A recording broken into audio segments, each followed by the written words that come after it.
اگر آپ یا آپ کے بچوں کو ہائی بلڈ پریشر یا دل کی بیماری کا مسئلہ ہے تو ویڈیو آخر تک دیکھیں، کیونکہ آپ کو ایک ایسی دوا کے بارے میں بتاؤں گا جو ان مسائل میں مددگار ثابت ہو سکتی ہے۔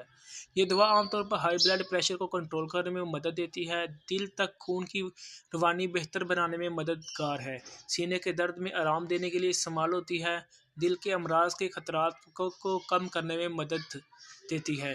یہ دوا خون کی نالیوں کو آرام دیتی ہے، جس سے خون کا بہاؤ بہتر اور بلڈ پریشر مستحکم رہتا ہے۔ لیکن یاد رکھیں، کسی بھی دوا کو استعمال کرنے سے پہلے ڈاکٹر یا فارماسسٹ سے مشورہ ضروری ہے، کیونکہ یہ مریض کے لیے مقدار مختلف ہو سکتی ہے۔ جس دوا کے بارے میں ہم بات کر رہے تھے، اس کا نام تھا ڈائپین اورل سسپینشن۔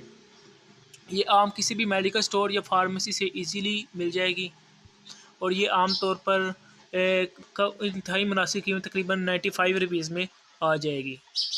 اگر آپ کو ہماری ویڈیو اچھی لگی ہو تو ہمارے چینل کو سبسکرائب کریں، لائک کریں اور شیئر کریں۔